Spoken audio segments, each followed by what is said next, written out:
Мына Каспийдің ар жағында өзіміздің Ақтау, а бер жағында Баку.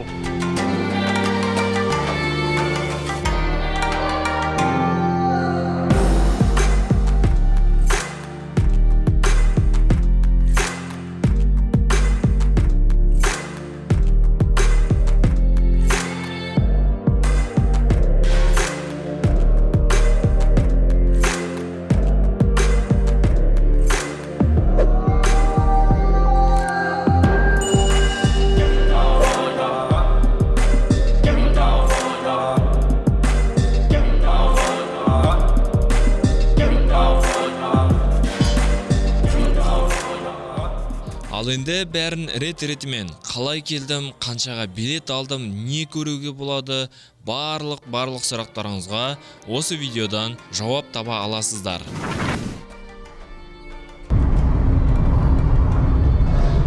Азербайджанға бара жатырмыз, Азербайджан.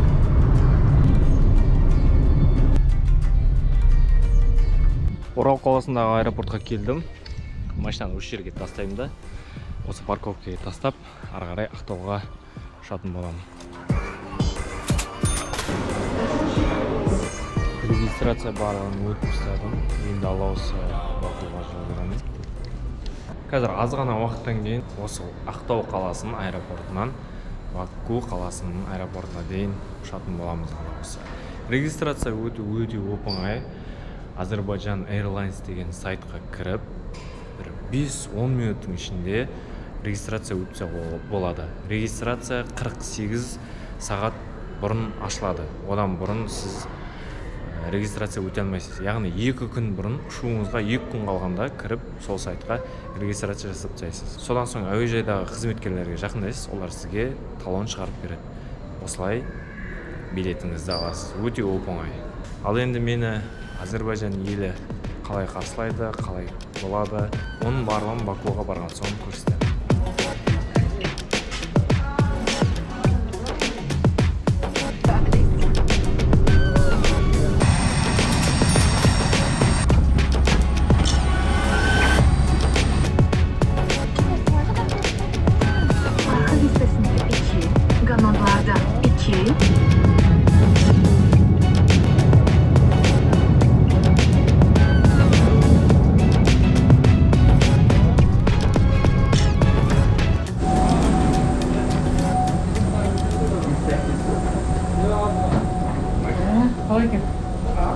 Аллаға шүкір, Бакуға келдім.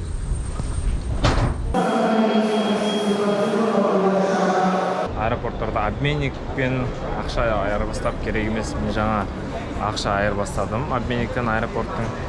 Бірақ курс кішкене төмен, сондықтан азын шоғын ақшаны обменниктен айырбастап, қалған сумманы қаланың өзінен, арзан жерінен айырбастаған дұрыс болады.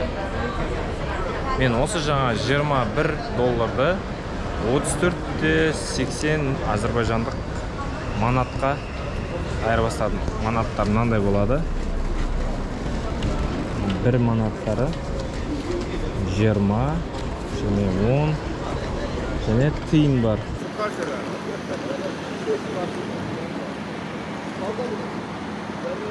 Аэроол Решкадағыдай айтайын ба, аэропортқа келдік, Бакуға келіп алдық. Енді аэропорттан қалаға дейін жетудің 2 түрі бар. Такси және автобус. Осындай таксилер бар. Лондондық стильде жасалған керемет осындай машиналар, мықты машиналар. Және олардың артында тұрған автобус.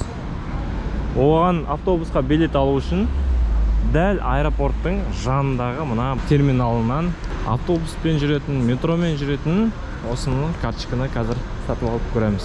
2 манат тұрады карточка. Одан соң балансты тағы да толтыру керек болады. Так, осыны басамыз, содан соң мына жерінен ақшаны осылай саламыз.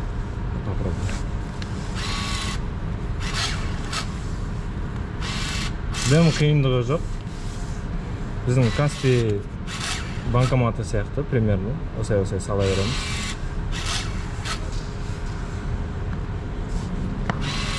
Салған ақшаның барлығы мына жерге шығады. Мен 4 салдым. Галочканы басамыз. Осы жерден қазір карточка шығу керек. Все, ішінде екі баланс бар. Міне мынандай болады, бакет карта. Бұл мен метромен де жүруге болады, және автобуспен де жүруге болады. Міне мен кезекті автобусым келіп тұр, қазір осыған отырамын да, және қаланың ортасына дейін барам. Толтырар кезде жаңадағы терминалға барып, дым қиындығы жоқ, қойып, ақшаны ішіне салып, толтыра беруге болады. Негізінен аэропорттың айналасында көптеген таксисттер жақындайды негізінен. Брат, мен сені Болттан да арзан апарып тастаймын, керек жеріңе өзім апарып тастаймын, анау-мынау деп жақындайды. Ондай таксисттерден гөрі осылай автобуспен баруға болады. Немесе егер түнде келіп жатырсаңыздар, онда лучше Болт деген приложение бар, соны жазып алып, сонымен такси шақырып, сонымен барған жақсы болады. 1:30.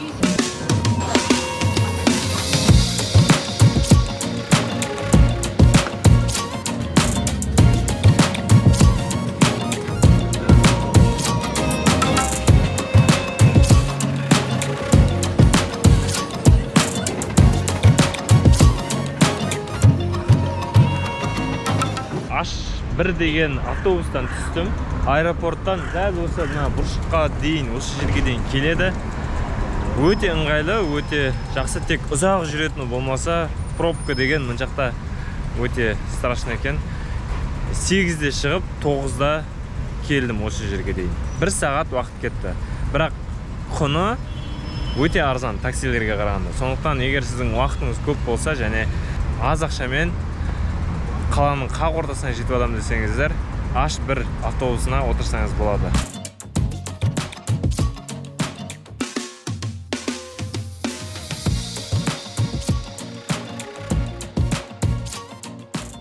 Осылай арзан қала ортасына дейін жетіп алуға болады. Бұл жер 28 май деп аталады. Метросының аты да осылай аталады. Кері қайтқанда керек болар деп айтып жатырмын сіздерге. Ал енді Бакуды аралауды бастайық. Ең бірінші баратын жер ол... Жағалауы әдемі десе шын мәнінде әдемі. Мына жағынан да, қай жағынан қарасаңыз да өте әдемі. Бұл жерге міндетті түрде келу керек. Жалпы Баку қаласын от және жел қаласы деп атайды.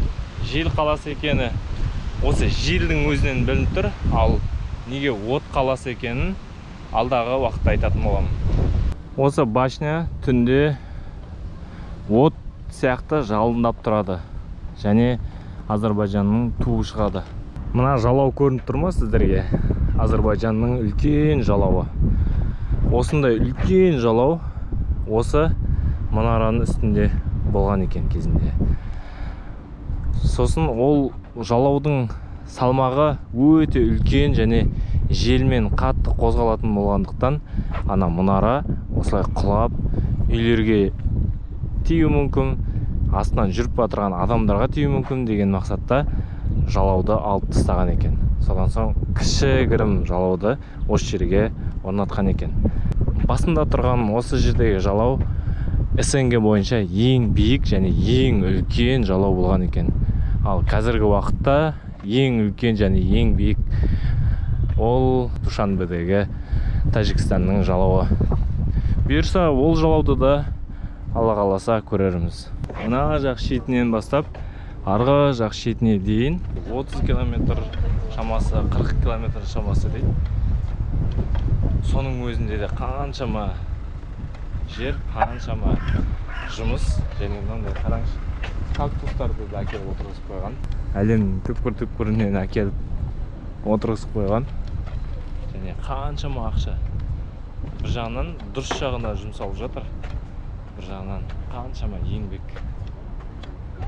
Біреулер осыны жақтайды, жақсы дейді, біреулер жаман дейді.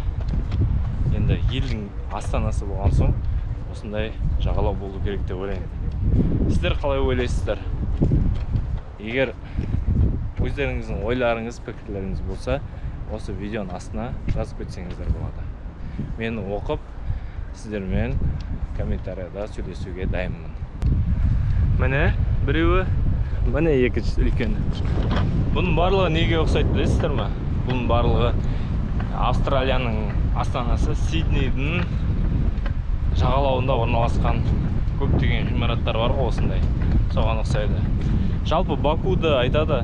Бакуды құрастырған кезде, салған кезде әлемнің түр-түрінен, Сидней болсын, Барселона болсын, Европа болсын, Америка болсын, барлық жақтардан жақсы нәрселерді көріп, соны да осы Бакуда жасағысы келіп істеген екен. Соның бірден бірі мысалы міне осы жаңа ғана көрсеткен ғимарат, және алдағы уақытта да видеоларда мен сіздерге басқа түрлерінде көрсететін боламын. Қазір сағат таңертең 10-ның шамасы. Соның өзінде де адамдар біршама жүр. Кешкісін бұл жерде одан да көп болады. Кешкісін болсын, басқа уақытта болсын, осы жерге келіп отырып демалуға таптырмас жер. Жағалау тек аралайтын ғана емес, келіп сағаттап демалатын жер. Барлығын өте сапалы жасаған. Жай осы тастардың өзін отыруға ыңғайлы етіп жасап қойған. Бәрі ойластырылған. Мен демалдым, араладым, енді ары қарай кеттік.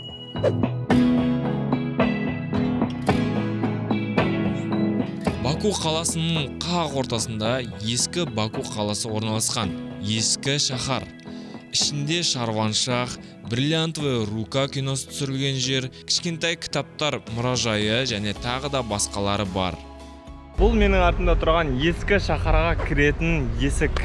Яғни ерте кезде Баку қаласына, ескі қалаға осы жерден кіретін болған.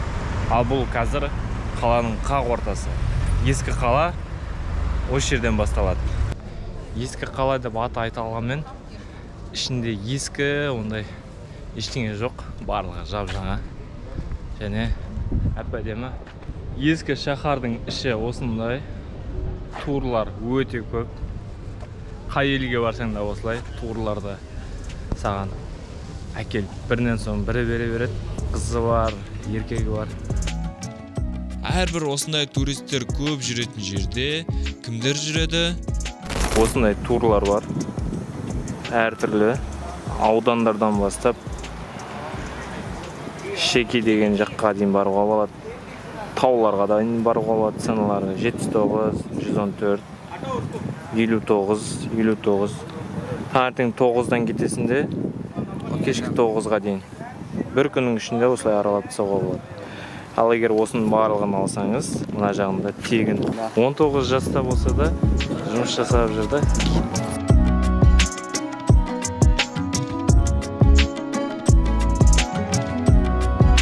Ескі шаһарда баратын жерлердің бірі ол туристер көзайымына айналған Қыз қаласы.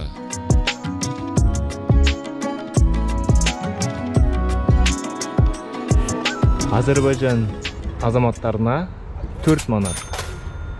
Үлкен осындай 4 манат, студент болсаңыз 2 манат, мектеп жасындағыларға 1 манат. Ал мен сияқты туристерге 15 манат. 15, 4. 3 еседен көп. Ал егер сіз школьник және студент сондай жаста болсаңыз, 7-16 жаста болсаңыз, сізге 6 манат болады. Қыз қаласы деген осы зданияның ішіне кіру құны осындай сума болады. Қазір мен ішіне кіріп көрсетем сіздерге. Не көруге болатынын барлығын көрсетем. Егер сізге қатты қызық болып ұнап жатырса, осылай мен сияқты кірсеңіз болады. Осындай лестницамен жоғарыға көтеруге болады.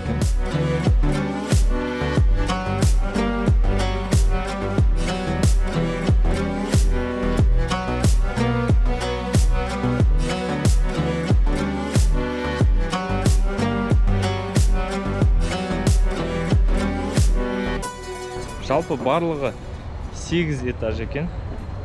Ең жоғардан вид жақсы. Өздеріңіз қараңыздар. Егер көрем, қарайым десеңіздер, келсеңіз болады. Бұл да бір Баку қаласының туристер көптеп келетін жерлердің бірі. Бұл жердің аңызын айта кетейін. Кезінде патшаның қызы тұрмысқа шыққысы келмей, әкесіне айтады: маған осындай бір қамал тұрғызып бер, содан соң ғана мен тұрмысқа шығам деп айтады. Біршама уақыт өтеді. Осы қамал тұрғызылады. Содан соң қыздың уже тұрмысқа шығатын уақыты келеді. Бірақ қыз әкесі таңдаған, яғни патша таңдаған адамға тұрмысқа шыққысы келмей, былай қимылдап, былай қылдап, былай сылтау айтып, ақыры аңыз бойынша осының басынан жерге секіріп өлген екен.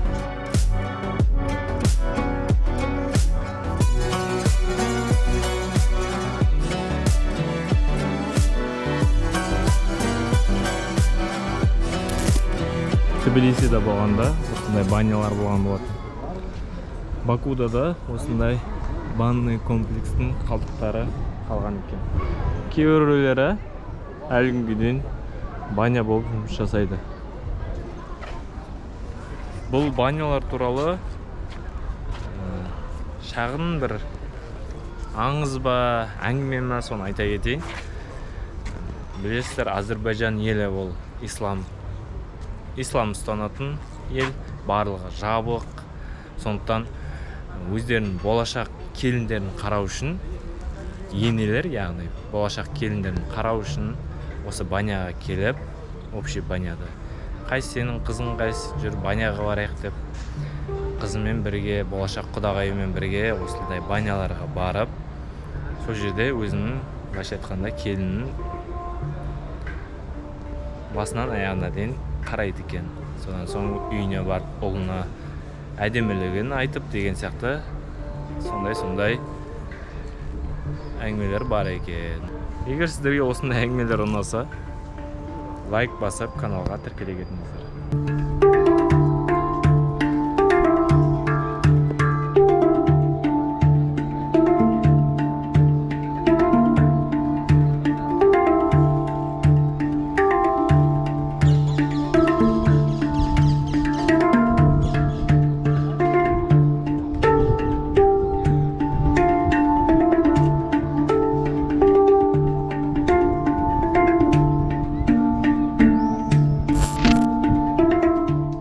Осымен Баку туралы видеоның бірінші ғана бөлімі тәмам.